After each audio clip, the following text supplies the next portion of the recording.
en estos días el presidente de la República ha manifestado su intención de no hacer 2 viajes. Y a mí me parece que es absurdo. Voy a decirlo y 2 muy importantes.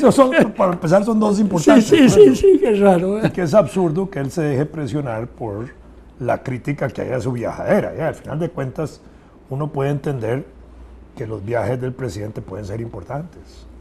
Yo justificaría todos los viajes del presidente siempre y cuando él nada más entregue un informe de viaje, que nunca lo entregan. Sí. Porque la Asamblea Legislativa, que es la que... Bueno, pero el último informe fueron 2 aviones chinos. Pero eso no lo informa. No, yo sé. Eso después lo da como un comunicado de prensa. Sí, yo sé.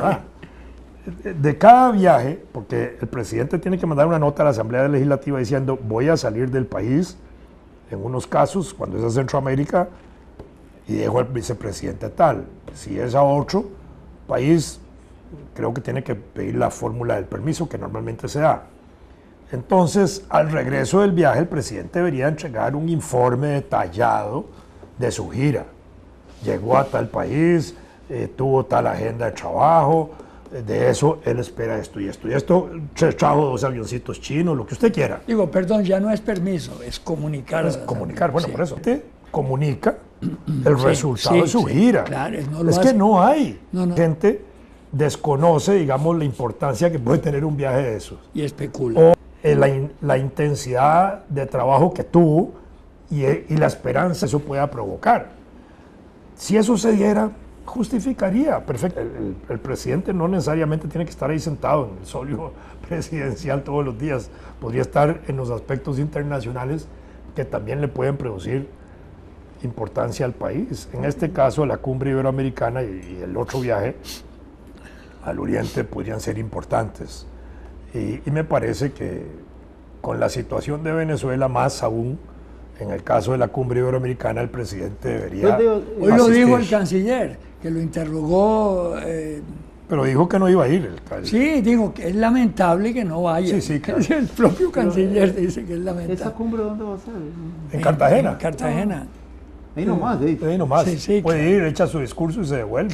Claro. Y además sienta, digamos, política internacional en algunos temas.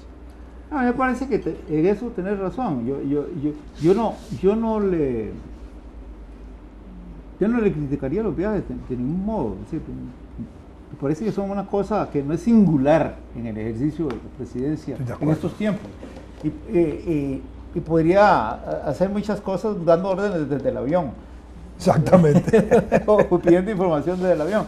Pero eso es cierto que, por ejemplo, lo de los aviones chinos, yo no me burlo de eso porque me parece que es importante, ¿no? Claro que es importante.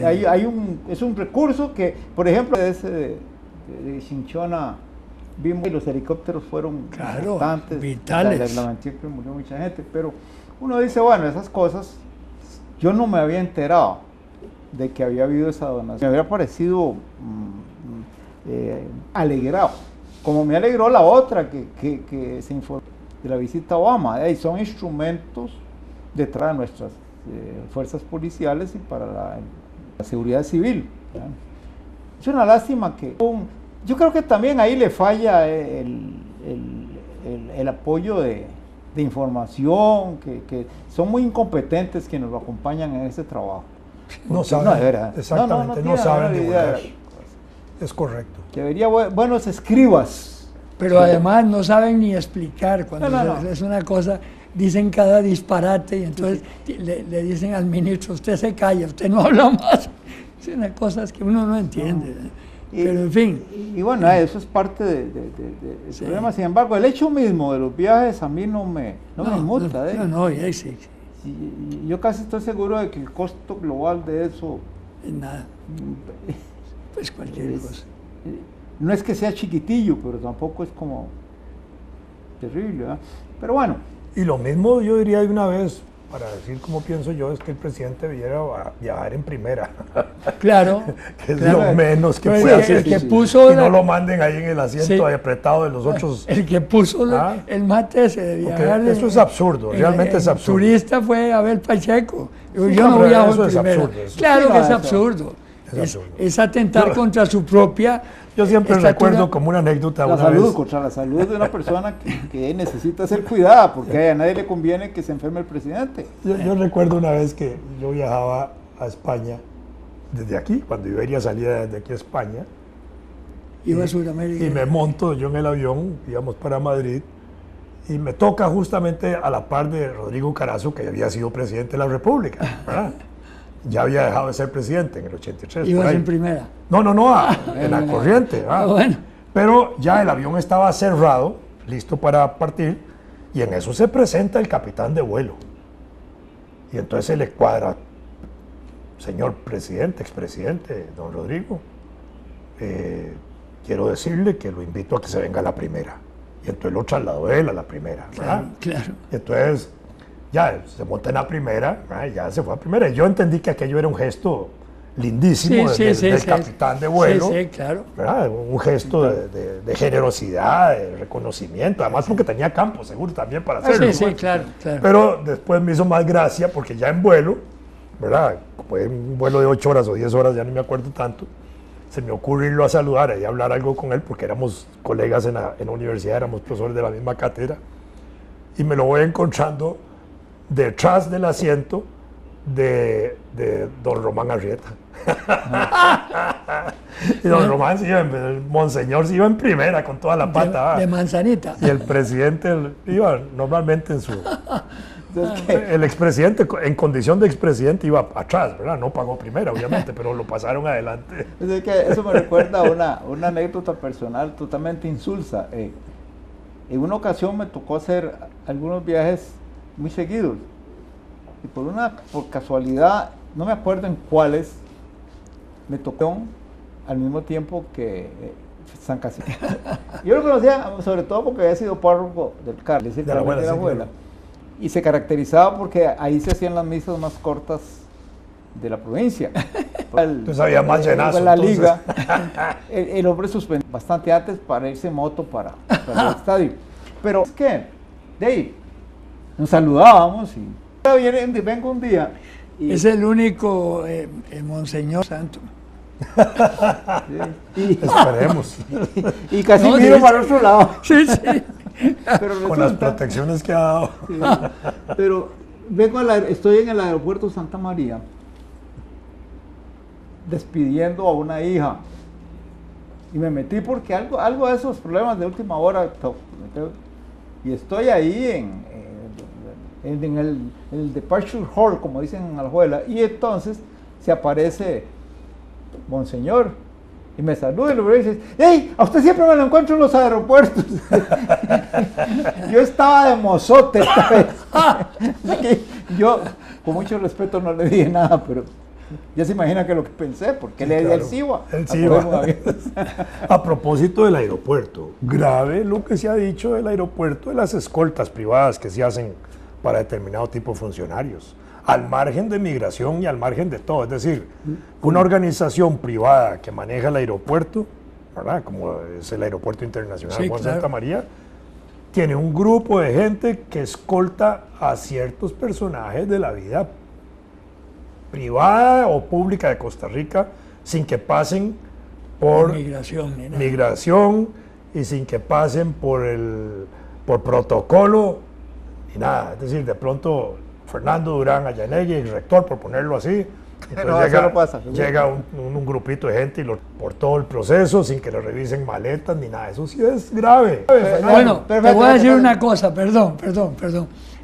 Hay excepciones interesantes. No, yo sé que si revisan a Fernando va a traer libros, pero de todas maneras puse el ejemplo de Fernando nada más para ilustrar. Una tonelada de libros. No, que sí, claro. Cuando yo viajo con mi señora, no es que no saben nada, pero en migración y en aduana y todo, no pasen adelante, pero es por la edad simplemente. No se quiten los zapatos, no se quiten. Pero eso es otra cosa, pero sí, pasa por la... Sí. Pero si se parecieras a mí, no le dicen que no te quites los zapatos porque te ven cara de terrorista. Vea, ya hasta en los Estados Unidos, personas mayores de 60 o 70, sí. ya les permiten no quitarse zapatos y la faja y otras cosas. Ya eso no, ya eso es por edad. Eso que Pero contaste. dentro del trámite ordinario de hacer la fila. Espérate. Hace unos años venía yo de Tegucigalpa de participar en una de esas cosas que uno participa y no se acuerda. Venías de Toncontín. No saben lo que está participando. En el avión veníamos Luis Guillermo Solís, Desde esa época vieja. Guillermo Solís, no andábamos juntos, pero andábamos en la misma actividad. Ah, bueno. Guillermo Solís, bueno, otras 3 personas, ahorita me acuerdo, así amigos, conocidos. Sí. Y cuando bajamos, vamos a hacer fila, como corresponde, y veníamos, como veníamos juntos hablando, pues hicimos la fila uno detrás del otro. Y de pronto, oigo que me dice, ya recuerdo, el que fue mi... Bueno, no importa. Me dice, Fernando, tenés que escribir en tu columna sobre eso. Y yo, ¿sobre qué? Mira, a una insigne periodista de este país que era muy importante porque éramos... y a su familia la estaban pasando por detrás con todos los honores sin pasar por ninguno de los controles. Y claro, yo me puse a hacer cuentas de la trayectoria de los otros 3, a mí la mía no importaba. Y la verdad es que decía yo, mira vos, aquí como que canta el tintineo o otra cosa, porque... La gallina. No, y así la es. gallina, canta la gallina, ahí cantaba la gallina. Pero en la información que se ha dado incluso dicen que liberan de la revisión de maletas, es decir, entonces ahí podrían venir dólares o drogas o lo que sea, eso es lo peligroso. Y meter una bomba. Claro. Eso es lo peligroso. Eso que contaste de ese gesto con respecto a A Rodrigo. mí me pareció un gesto lindo del piloto. Yo les conté, yo creo que les conté, en una oportunidad, yo tenía tarjeta cuando era Pan American, pero la tarjeta era personal, entonces cualquier tiquete que yo tuviera me pasaban a primera. Y resulta que de casualidad, porque mi mujer andaba con Gustavo, estaba con su problema que venía del United Cerebral Palsy de Miami, y entonces coincidimos, ¿verdad? Entonces ella ya tenía su asiento y todo, ¿verdad? Y a mí me pasaron a primera y venía Rafael Ángel y entonces se queda viéndome así muy serio y me dice, ¿y tu señora? Le digo, ahí viene conmigo. ¿Y cómo que vos te venís a primera y dejás a tu señora en turista? Y se levantó y se la trajo a primera. Un gesto muy bonito de él, pero no era culpa mía, a mí me montaban así a la Pero le cedió el campo, Rafael Ángel. ¿Ah? Le cedió el campo. No, claro. es que había. Ah, bueno, sí, había campo. había campo, sí. Pero ya te digo, es decir, con voz dictatorial, ¿cómo que me regañó? Cuando llegó le dije, mira, no es culpa mía, es esto y esto y esto. No hay excusa. Bueno, pero todo esto, ¿por qué nos quejamos? Acuérdense ustedes que en la democracia siempre hay unos que son más iguales que otros. Sí, claro. No hay problema en eso, siempre será así, ¿verdad? Bueno, no todos. Sí, exactamente. Ya lo estamos viendo ahora con la bronca de las pensiones. Y hay unos que son más iguales que otros. Pero esa bronca que se ha planteado con el Poder Sí, Judicial ahora, es de antología. el problema es que están cuestionando al Poder Judicial para que pueda resolver, creándole un problema de que han adelantado criterio, Es que adelantó criterio. ¿verdad? Por eso.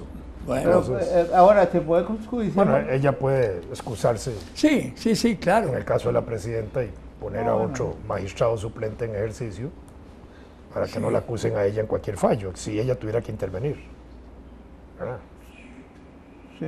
Es que en la Corte Plena está la sala constitucional, los magistrados. Bueno, pero digamos, se Ese pueden es el punto. recusar y sustituye un magistrado suplente. Sí, no, Ahí no claro hay que ningún sí. problema. Pero de todas maneras, por amor de Dios, estamos hablando del respeto a la Constitución. Y entonces, que se dejen de majaderías los unos o los otros. Se trata de la letra constitucional que hay que respetar. Eso es todo. Simplemente eso. Simplemente María. No, así es. Estamos Así de acuerdo. es. Estamos de acuerdo. Sí, sí. ¿Y quiénes son los que interpretan eso? Los diputados, No. claro que se han puesto a interpretarlo. ¿Cómo no? Con todas esas resoluciones que han No, tomado. los que tienen que no. interpretar es la En- Corte, la Sala No, yo Constitucional. sé, Infine. pero los Bien. diputados han pretendido bueno. tener la facultad de interpretar la Constitución ni siquiera hay una acción. restrictivamente. No, pero algunos pretenden estar inspirados en el Espíritu Santo, entonces igual no. Solo que no- pidieran una interpretación No se metan en auténtica. esas cosas del Espíritu Santo. Solo que hubiera un proceso, vamos a ver. Ni Un pro- siquiera el Espíritu Santo de la época de los aborígenes, que ahí le escuché a Vladimir hablando de los poderes que tenían. La Asamblea Legislativa los miércoles, durante 2 horas más o menos, tiene una sesión especial para análisis de reformas pegaste un susto. constitucionales. Creí que ibas a decir una sesión espiritista, especial. Es casi espiritista. Sí, sí, bueno, espiritual por lo menos. Solo para análisis de reformas constitucionales. En ese momento, la Asamblea Legislativa actúa como un poder constituyente delegado, como se llama jurídicamente, porque la Asamblea Constituyente le da la facultad de analizar posibilidades de cambiar la Constitución. Sí, claro. Y que solo para eso lo hace. Entonces, durante 2 horas los miércoles. Es decir, si la Asamblea Legislativa tiene la potestad de modificar la Constitución y tiene la potestad también de interpretar auténticamente la ley, como dicen, igualmente podría tener la potestad de interpretar auténticamente la norma constitucional en esa sesión. Ese es mi punto de vista. Sí, es decir, perdón, más pero- allá de la sala constitucional. Es decir, la sala constitucional está bien cuando dice que una ley es contraria a la Constitución, cuando algo es contrario a la Constitución, pero la interpretación auténtica de la Constitución la podría hacer la Asamblea Legislativa en debate de La sesiones podría si no se hubiera especiales. creado la sala constitucional. Bueno, mi porque punto de la vista- sala constitucional se creó específicamente para eso. Acordate que antiguamente era el ¿cómo se llamaba? No, pero, Pero no lo que- desapareció Lo que la quise decir, Constitución auténtica. lo que quise decir es que a pesar de la existencia de la sala cuarta, si se acudiera a una norma interpretativa de la Constitución en función de derechos de los pensionados, sobre la interpretación auténtica, la Asamblea Legislativa podría hacerlo. Es que eso Equivocadamente. No, no hay- Bueno, pero es la función. Perdón, lesionando la letra. ¿Cuál letra? No, la letra es de que la está- Constitución, no, es que ese es el punto. es que estamos hablando. Si hubiera- No. Una cosa es hacer una ley, Sí. como la quieren hacer los diputados, y otra es una interpretación auténtica de la Constitución. Sí, bueno, sí. Que los Sí, sí, diputados tendrían obligación entonces de meterse en un espíritu constitucional Ajá, a analizar si pueden o no hacer lo que quieren hacer exactamente. con una pero- modificación de la pero ley. no lo han hecho. Por supuesto que no, pero tampoco hay una acción en ese sentido. Y eso Sí, no, entonces no. lo suple la sala cuarta. Sí, Sí, sí. así Y es. sí, eso era lo que yo creía hacía al tarantantán. Sí, claro. Pero hey, no, Es que no, espérate. aquí juristas son moda, pero Gracias. No, Yo aquí el estudié jurista Derecho es también, Álvaro. huevón. No, Yo soy un también. leguleyo aquí a la par sí. de Álvaro. No, cómo no. Qué va. no, yo soy jurista, juro que no soy. Juro por lo más sagrado que... Sí, no, esta- Sí, claro. No, muchas gracias, pero vos No, tenés un conocimiento del derecho profundo, hombre. Yo es que al derecho constitucional le doy un rango fundamental y lo respeto, entendido que yo no entro ahí porque no sé Vos bailar. sos lego en la Yo materia. leo en la materia. Pero por otro lado, en mi conciencia, cuando leo un texto constitucional, estoy recordando las historias de Ray Bradbury, Heinlein, toda la ciencia ficción 1984. buena. Sí. Y es que en eso soy escéptico, como una obra humana no puede ser perfecta. No, a mí... Y nunca estoy seguro de que son bien intencionadas las constituciones, ¿verdad? Pero bueno. Eso está mejor. Son todavía. hechas por los hombres, ¿eh? Todo tiene sus... Pero a mí de veras, sinceramente, lo que me preocupa es con lo que esa pugna que se ha planteado, es que sobre la base de un texto clarísimo se especule y se modifique de acuerdo a la categoría de los individuos que van a ser beneficiados con aquello, o beneficiados o perjudicados. Es decir, me resulta hasta torpe Bueno, hacer un planteamiento pero de ahí esa naturaleza. Ahí hay una debilidad en el argumento, que ¿Qué? no se aplica al caso, no necesariamente se aplica al caso, y que está en el meollo del debate actual sobre la igualdad. Acordate que la gente, el pueblo dice meoño, no dice meollo. Es esto. Perdón. Las medidas exactivas por la vía impositiva, por lo menos hasta donde yo entiendo, los socialdemócratas la aceptan. Me refiero a las medidas exactivas escalonadas. Claro que después del reaganismo y el thatcherismo eso se desplomó en la práctica, pero hasta ahora nadie me ha dicho que por lo menos los socialdemócratas, excepto los españoles que ya se convirtieron en un lastre, a eso no se ha renunciado. Bueno, hay que tomar en cuenta eso, ¿verdad? Por ejemplo, cuando se hace la escala de impuestos sobre la renta, en el cual a los tramos sucesivos del ingreso se les va poniendo impuestos crecientes, hasta ahora digo yo, hasta finales del siglo XX se consideraba, por lo menos al escandinava correcto, ¿no? Pero ya aquí, Hay una pregunta. ya aquí no, porque incluso se ha establecido, hasta por lo que ha dicho la propia presidenta de la Corte, de que pueden ser abusivos. Sí. ¿Verdad? Y que ese abuso tampoco corresponde, es decir, tampoco pueden ser Que esa es la otra parte. Yo me he hecho... cifras Pero es lo que Reagan sostenía con respecto al impuesto a los grandes ingresos, claro. ¿verdad? Los Reaganomics. No, pero que a uno le parecería normal que escalonadamente vayan tajadeando ahí para arriba. Ahí hay un problema. Tampoco tajadeando de golpe y porrazo. Sí, claro. Vea sino el señor cómo porcentual. está, dice que ya se acabó esta carajada.